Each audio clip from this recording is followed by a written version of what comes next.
Mahkota Makrifat, simfoni kesadaran yang menafsir cakrawala ilahi.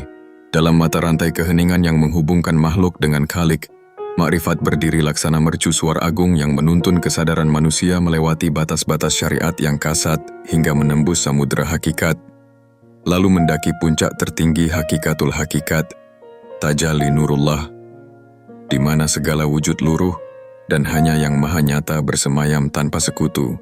Sebagaimana firman Allah Subhanahu wa Ta'ala dalam surah An-Nur ayat 35, Allahu nurus samawati wal ardi mathalu nurihi kamishkatin fiha misbahun. Al-misbahu fi zujajatin. Az-zujajatu ka'annaha kawkabun durriyun yuqadu min syajaratin mubarakatin zaytunatin la syarqiyatin wala gharbiyatin. Yakadu zaytuha yudhi'u ولو لم تمسسه نار نور على نور يهدي الله لنوره من يشاء ويضرب الله الأمثال للناس والله بكل شيء عليم. Yang artinya, Allah adalah cahaya langit dan bumi. Perumpamaan cahayanya bagaikan sebuah relung berpelita. Pelita itu dalam kaca. Kaca itu laksana bintang berkilau yang dinyalakan dari pohon zaitun penuh berkah, yang tidak timur dan tidak barat. Minyaknya hampir-hampir menyala walau tidak disentuh api. Cahaya di atas cahaya. Allah memberi petunjuk kepada cahayanya bagi siapa yang Dia kehendaki. Dan Allah membuat perumpamaan bagi manusia. Dan Allah Maha mengetahui segala sesuatu.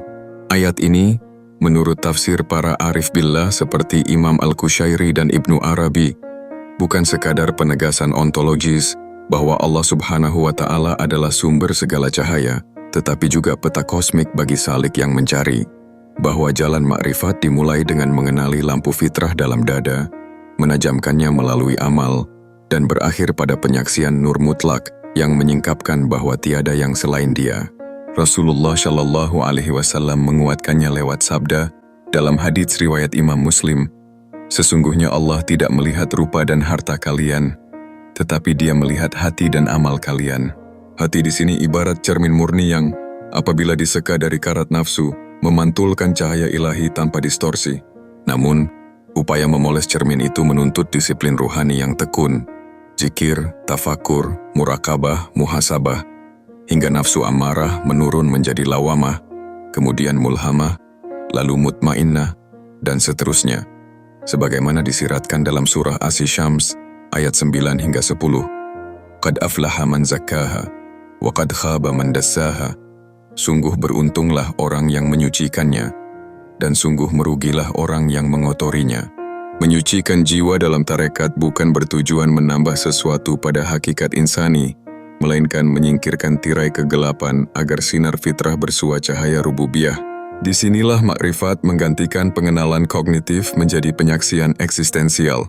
Sebuah proses yang diistilahkan Ahlul Kasif sebagai fana fi Allah, lebur dalam Allah, lalu baqa bi Allah, tegak dengan Allah. Hadits qudsi yang masyhur, aku adalah perbendaharaan tersembunyi, aku mencintai untuk dikenal, maka kuciptakan makhluk agar mereka mengenal aku.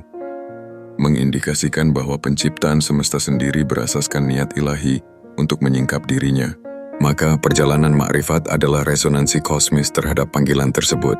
Apabila salik menziarahi setiap nafas dengan kalimat tauhid, La ilaha illallah, dihembuskan pada tarikan, La ilaha dan hembusan, illallah, jiwanya diikat pada kesaksian kontinual, serupa zikir napas yang diajarkan para mursyid Naqsyabandiyah, bahwa setiap hidup dan mati adalah syahadah berulang, menafikan segala selain Allah, dan menetapkan Dia sebagai wujud tunggal.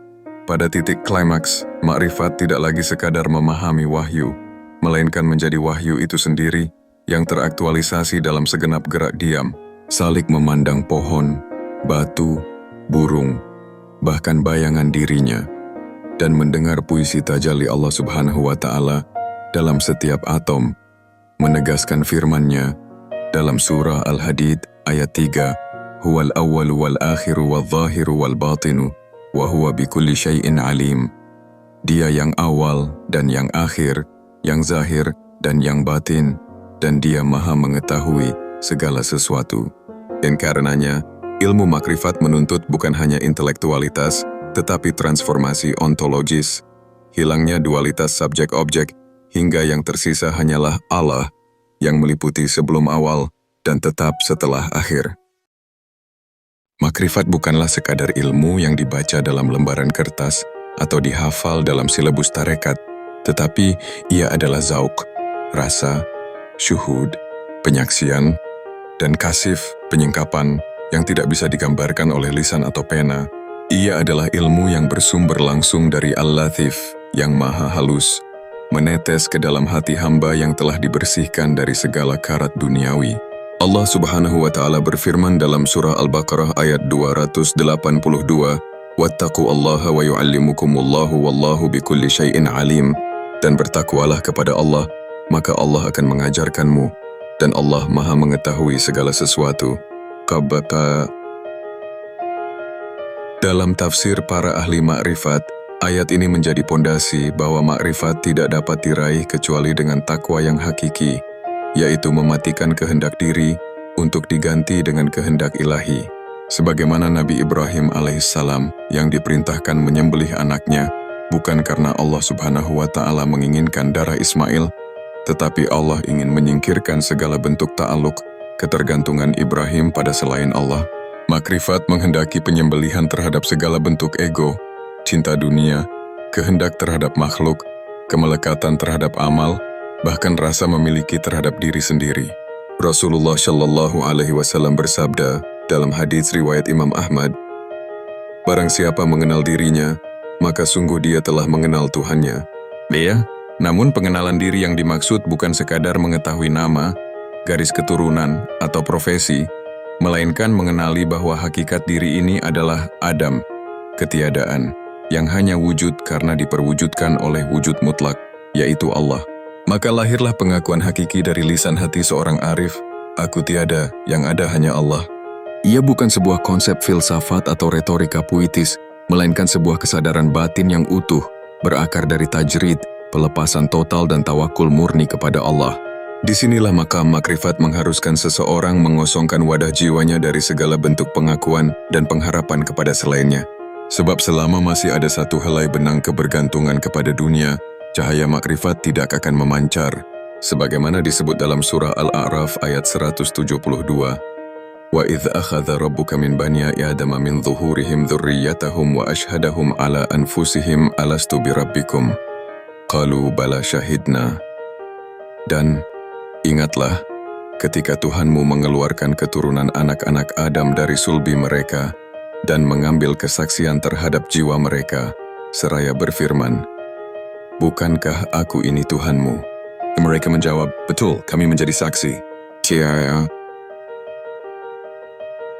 Ayat ini tidak hanya menunjukkan perjanjian primordial, mitsak, tetapi menjadi akar dari jalan makrifat, bahwa hakikat diri ini pernah menyaksikan dan mengakui rububiyah Allah sebelum tubuh ini ada. Maka jalan makrifat adalah jalan tazakur, mengingat dan syuhud, menyaksikan kembali apa yang pernah disaksikan ruh sebelum turun ke dunia. Dalam terminologi para sufi, ini disebut sebagai kembali kepada fitrah asal, yaitu tajalliyat al-haq dalam lubuk kalbu. Untuk itu, seorang salik perlu mursyid yang kamil mukamil, yang bersambung sanadnya hingga Rasulullah Shallallahu Alaihi Wasallam, agar tidak terjebak dalam ilusi atau kasif palsu. Sebab tidak semua cahaya itu datang dari Allah, ada pula yang datang dari nafsu atau bahkan syaitan. Maka jalan makrifat adalah jalan yang menuntut bimbingan, kehati-hatian, dan keikhlasan mutlak. Imam Al-Ghazali rahimahullah menulis dalam Ihya Ulumuddin bahwa ilmu makrifat adalah ilmu yang tidak bisa dipelajari seperti ilmu fikih atau bahasa, melainkan ia ditanamkan oleh Allah ke dalam hati hambanya yang telah menunaikan adab kepadanya. Dalam konteks inilah zikir menjadi jembatan utama untuk mencapai makrifat, sebab zikir adalah cara terbaik menghapus ghaflah, kelalaian, dan kelalaian adalah hijab terbesar dari makrifat. Maka zikir tidak hanya dalam lisan, melainkan dalam hati, ruh, dan seluruh keberadaan. Ketika zikir telah menyatu dalam napas, maka setiap tarikan dan hembusan nafas adalah zikir yang menghidupkan hati. Inilah yang disebut oleh Rasulullah Shallallahu Alaihi Wasallam dalam hadits qudsi, "Aku adalah teman duduk orang yang berzikir kepadaku." Maka siapa yang ingin meraih makrifat, ia harus menjadikan zikir sebagai nafasnya, dan Allah sebagai satu-satunya tujuannya.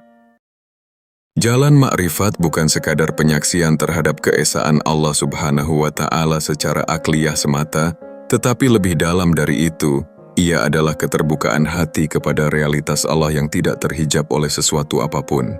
Dalam surah An-Nur ayat 35, Allah Subhanahu wa Ta'ala berfirman, Allahu nurus samawati wal ardi mathalu nurihi kamishkatin fiha misbahun al-misbahu fi zujajatin az-zujajatu ka'annaha kawkabun durriyun.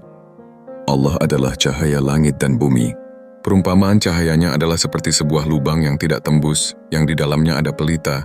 Pelita itu dalam kaca, dan kaca itu seakan-akan bintang yang bercahaya seperti mutiara. Ayat ini oleh para arifin dimaknai sebagai isyarat bahwa cahaya Allah itu memancar di dalam relung hati yang bersih.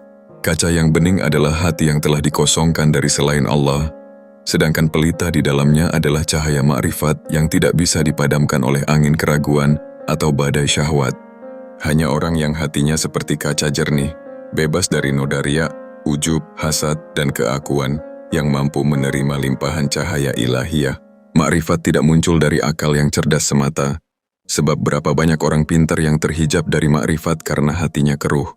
Sebaliknya banyak orang awam yang tersingkap baginya hakikat karena hatinya suci. Rasulullah Shallallahu Alaihi Wasallam bersabda dalam hadits yang diriwayatkan oleh Imam Tirmizi, jika seorang hamba terus-menerus melakukan kebaikan, maka Allah akan menanamkan cahaya dalam hatinya. Cahaya inilah yang kemudian menuntun seorang salik menuju kehadiran Allah secara terus-menerus, hudur daim. Hati yang hidup dengan cahaya makrifat akan selalu merasa diawasi, diliputi rasa malu kepada Allah, dan tunduk secara batin dalam seluruh geraknya. Inilah yang dimaksud dalam maqam al-ihsan, sebagaimana dalam hadis Jibril yang masyhur, engkau beribadah kepada Allah seolah-olah engkau melihatnya, dan jika engkau tidak melihatnya, maka sesungguhnya dia melihatmu. Para ulama makrifat sepakat bahwa makam ini tidak akan tercapai kecuali dengan latihan riyadah yang panjang, mujahadah terhadap hawa nafsu, dan meniti suluk yang benar.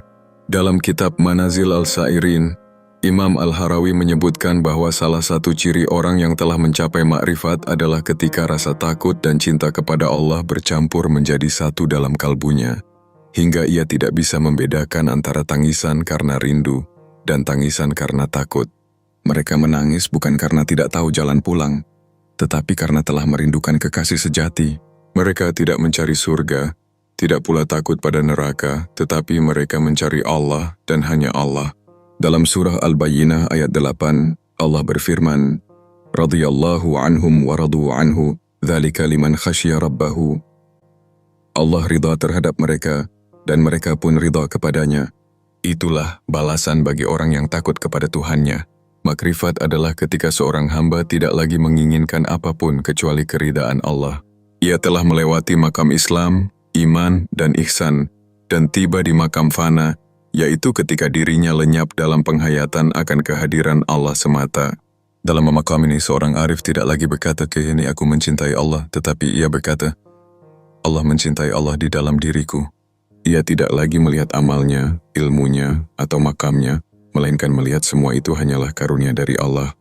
Ia tidak memuji dirinya karena telah sampai, justru semakin ia mendekat, semakin ia merasa tidak layak. Itulah sifat para wali Allah. Dalam hadits qudsi, Allah Subhanahu wa Ta'ala berfirman, tidaklah seorang hamba mendekat kepadaku dengan sesuatu yang lebih aku cintai daripada apa yang aku wajibkan atasnya. Dan hambaku senantiasa mendekat kepadaku dengan amalan-amalan sunnah hingga aku mencintainya.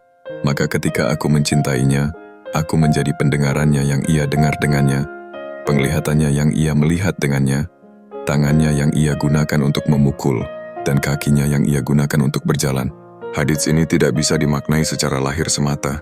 Ia adalah maqam fana fi'illah, ketika seorang hamba telah larut dalam kehendak Allah, menjadi cermin dari sifat-sifatnya, tanpa mencampuri dengan sifat dirinya. Maka berjalanlah ia di atas bumi, tetapi hatinya melayang di langit. Ia makan, minum, tidur, tetapi semua itu hanya sekadar menjalankan taklif Rabbani, bukan karena keinginan hawa. Ia menjadi insan kamil, manusia sempurna yang menjadi wakil Allah di bumi. Bukan karena ia ingin menjadi besar, tetapi karena Allah yang membesarkannya dengan sirnya.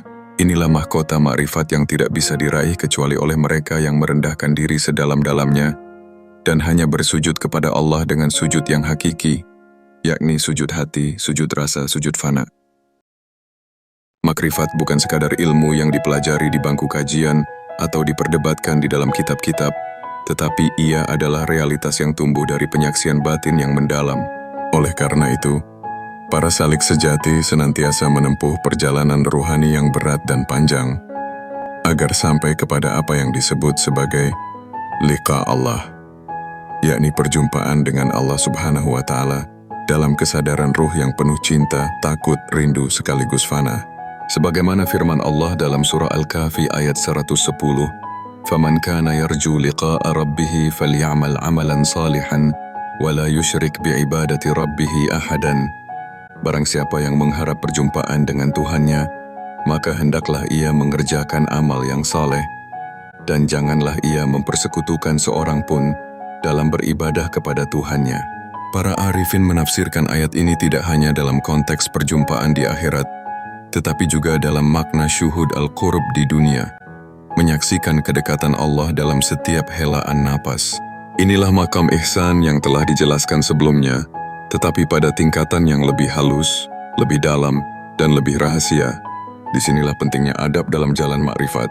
Adab bukan hanya sopan santun lahiriah, tetapi adab batin kepada Allah, yakni menjaga hati dari lintasan selainnya, menjaga niat dari tendensi diri, serta menjaga lisan dari pujian dan keluhan yang keluar dari batas syukur. Orang yang benar-benar arif tidak memandang amalnya sebagai sesuatu yang layak dibanggakan. Ia melihat amal sebagai amanah yang harus dijalankan dengan penuh rasa takut. Sebab, semakin tinggi makrifat seseorang, semakin ia merasa dirinya tiada. Inilah makna hakiki dari ayat dalam surah Al-Furqan ayat 63, "Wa ibadur rahmanil ladzina yamshuna 'alal ardi haunan." Dan hamba-hamba Tuhan yang Maha Pengasih itu adalah orang-orang yang berjalan di muka bumi dengan rendah hati.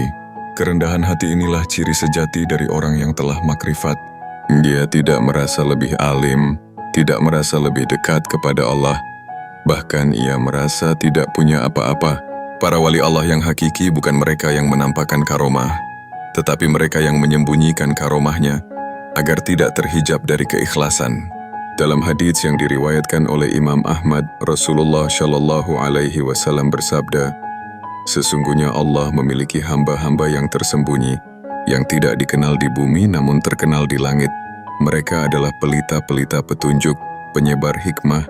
Mereka selamat dari segala fitnah." Inilah sosok yang telah dimakrifatkan kepada Allah. Ia tidak mencari pengakuan, tidak mengejar kemasyhuran, bahkan tidak menginginkan makam. Ia hanya ingin Allah. Dan karena itulah Allah memperkenalkannya kepada dirinya sendiri. Ia tidak bicara soal makam ruhani yang tinggi, sebab ia terlalu sibuk membersihkan hatinya dari keakuan yang halus. Ia tidak membanggakan zikirnya, sholatnya, atau munajatnya, sebab ia telah menyadari bahwa semua itu adalah semata-mata karunia. Ia tidak sibuk menilai orang lain, karena ia sibuk menghisap dirinya sendiri. Disinilah maqam ma'rifat al-nafs menjadi penting, sebagaimana sabda Nabi Muhammad SAW, "Barang siapa mengenal dirinya, maka sungguh ia mengenal Tuhannya." Riwayat Al-Hakim. Namun mengenal diri bukan sekadar memahami sifat dan kelemahan, tetapi mengenal asal-usul ruh, mengenal bahwa dirinya hakikatnya tiada, dan tiada sesuatu pun yang ada selain Allah. Ia tidak lagi mengatakan aku dengan keakuan, tetapi aku yang keluar dari mulutnya adalah pantulan dari aku, yang difirmankan Allah dalam surah Taha ayat 14, "Innani anallahu la ilaha illa ana." Sesungguhnya aku adalah Allah, tidak ada Tuhan selain aku. Orang yang telah makrifat menyatu dalam hakikat keesaan itu. Ia tidak berani mengklaim makam, tidak pula mencela makam orang lain. Sebab makrifat bukan urusan lidah, tetapi rahasia hati yang tidak terjangkau oleh manusia biasa. Ia adalah nur yang dititipkan oleh Allah hanya kepada mereka yang diridainya. Dan karena itulah, mereka yang benar-benar makrifat justru semakin merasa fakir dan tidak layak. Mereka takut kalau makrifatnya hanya bayangan ego. Mereka menangis dalam munajat karena tidak yakin apakah hatinya benar-benar ikhlas. Mereka menuduh dirinya sebelum menuduh orang lain.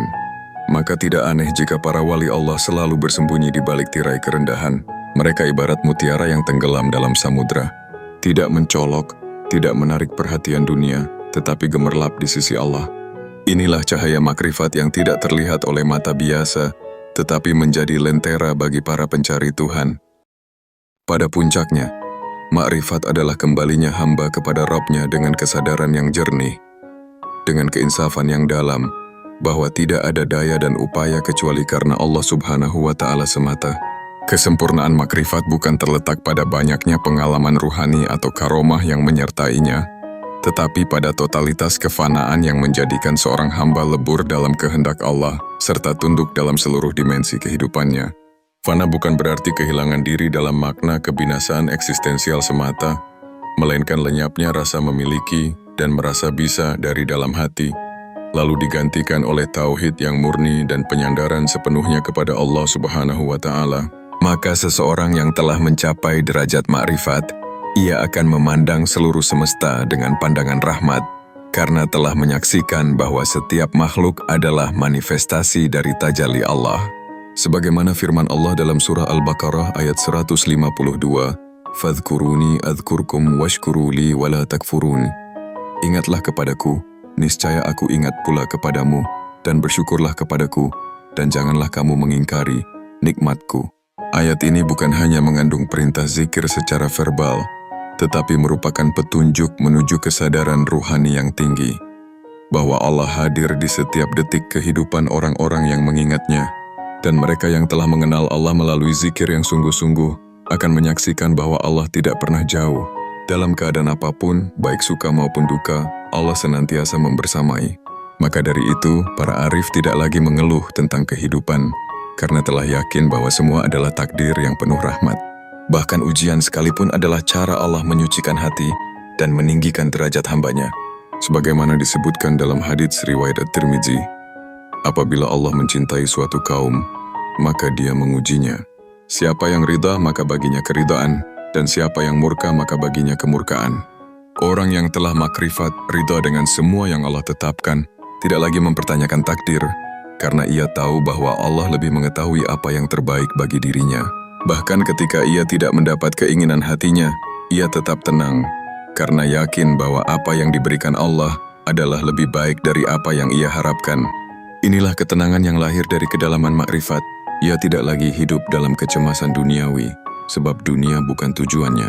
Ia hidup semata-mata untuk mencari wajah Allah, sebagaimana difirmankan dalam surah Al-Baqarah ayat 111, "Wa ma tuqaddimu li anfusikum min khairin tajiduhu 'indallah." Dan apa saja kebaikan yang kamu perbuat untuk dirimu, niscaya kamu akan mendapatkannya di sisi Allah. Maka seluruh amalnya menjadi ikhlas, karena ia tidak ingin balasan selain ridha dan wajah Allah. Ia tidak sibuk menanam amal di mata manusia, tetapi menanamnya dalam lahan keikhlasan yang tak terlihat. Dan karena itu pula, ia tidak terhijab oleh kesuksesan dunia atau kesulitan hidup. Dunia tidak membuatnya lupa, dan musibah tidak membuatnya goncang. Sebab hatinya telah tertambat kepada yang abadi. Ia telah menghidupkan ayat dari surah Ar-Ra'd ayat 28. "Ala bidzikrillahi tatmainnul qulub." Ingatlah, hanya dengan mengingat Allah lah hati menjadi tenteram. Inilah ketenteraman yang tidak bisa dibeli oleh kekayaan, jabatan, atau pujian. Ketenteraman yang hanya dirasakan oleh mereka yang telah menyelami samudera tauhid dan mengenal Rabb-Nya.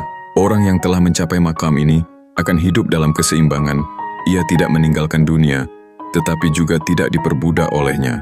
Ia berkeluarga, bermasyarakat, beramal, dan berdakwah, tetapi hatinya tidak pernah tergantung pada hasil atau sanjungan. Ia hidup hanya karena Allah dan untuk Allah. Bahkan ketika ajal menjemputnya, ia menyambutnya dengan lapang dada, karena baginya, kematian bukan perpisahan, tetapi perjumpaan. Sebagaimana firman Allah dalam surah Al-Fajr ayat ke-27 hingga ke-30, "Ya ayyatuhan nafsul mutmainnatu, rji'i ila rabbiki radiyatan mardiyatan fadkhuli fi ibadi wadkhuli jannati." Wahai jiwa yang tenang, kembalilah kepada Tuhanmu dengan hati yang ridha dan diridai, maka masuklah ke dalam golongan hamba-hambaku, dan masuklah ke dalam surgaku. Maka inilah kesimpulan dari seluruh perjalanan makrifat, bahwa hidup adalah untuk mengenal Allah, dan mati adalah untuk berjumpa dengannya. Tidak ada kebahagiaan yang lebih tinggi dari kedekatan dengan Allah, dan tidak ada musibah yang lebih dahsyat dari keterputusan darinya. Oleh sebab itu, barang siapa yang ingin mengenal Allah, hendaklah ia memurnikan tauhidnya, memperbaiki niatnya, dan menempuh jalan para salik dengan adab dan kesabaran. Sesungguhnya makrifat bukan sekadar ilmu, tetapi cahaya yang diberikan kepada hati yang jujur, bersih dan berserah. Dan barang siapa yang diberi cahaya oleh Allah, maka tiada seorang pun yang mampu memadamkannya. Menapaki jalan makrifat dengan ketundukan dan cinta. Sesungguhnya makrifat bukan sekadar pemahaman intelektual, bukan pula sekadar limpahan pengetahuan tentang Tuhan yang dipelajari melalui buku, kata-kata, atau ucapan para guru, melainkan makrifat adalah penyaksian batin yang menembus tirai wujud, hingga seseorang benar-benar mengenal Allah Subhanahu wa Ta'ala dengan hatinya, dengan kesadaran total, dengan cinta yang tak terputus, serta dengan ketundukan yang sempurna. Makrifat adalah cahaya dalam kegelapan, adalah suara sunyi dalam hiruk-pikuk dunia, adalah kehadiran Allah dalam detak napas, gerak tubuh, bahkan dalam diam yang paling dalam. Ia tidak dapat dipaksa hadir oleh akal yang ingin menguasainya, tetapi ia hadir dalam kelembutan hati yang hancur oleh rindu kepada Sang Maha Ada, sebagaimana firman Allah dalam surah Al-An'am ayat 125, "Faman yuridillahu an yahdiyahu yashrah sadrahu lil Islam." Barang siapa yang dikehendaki Allah akan diberi petunjuk, niscaya dia akan melapangkan dadanya untuk menerima Islam. Maka jalan makrifat bukan jalan kebanggaan, tetapi jalan kerendahan. Atau jalan orang-orang yang tidak memiliki apapun. Dan karena itu hanya bersandar kepada Allah. Mereka tidak menyombongkan ilmu, amal, atau kelebihan, tetapi meletakkan semua itu sebagai titipan yang harus dipertanggungjawabkan. Dalam perjalanan makrifat, seseorang akan dibinasakan oleh kebesaran Allah, agar ia hidup kembali dalam tauhid yang murni. Maka tidak ada akhir dari perjalanan ini kecuali Allah sendiri. Dan siapa yang telah sampai kepadanya, ia akan terus-menerus bersamanya dalam zikir, dalam syukur, dalam sabar, dalam diam, dalam setiap hela napasnya. Tidak ada musibah yang menyakitinya, tidak ada pujian yang mengangkatnya, karena hatinya telah larut dalam kedekatan kepada Allah. Sebagaimana sabda Rasulullah Shallallahu Alaihi Wasallam dalam hadits qudsi riwayat Al-Bukhari, Allah berfirman, "Hambaku terus-menerus mendekat kepadaku dengan amal-amal sunnah hingga aku mencintainya. Apabila aku mencintainya, maka aku menjadi pendengarannya, yang dengannya ia mendengar, penglihatannya yang dengannya ia melihat, tangannya yang dengannya ia memegang, dan kakinya yang dengannya ia berjalan." Maka makrifat adalah cinta yang mengubah hamba menjadi alat kehendak ilahi, dan siapa yang telah mencintai Allah tidak akan pernah merasa sendiri. Dunia menjadi saksi atas ketenangan batinnya, dan akhirat menjadi janji atas perjumpaan kekal yang ia nanti-nantikan. Inilah mahkota kehidupan, mengenal Allah dan hidup bersamanya. Maka wahai jiwa yang rindu kepada Tuhanmu, tempuhlah jalan makrifat dengan jujur, dengan sabar, dengan taubat yang benar, dan dengan hati yang selalu berserah.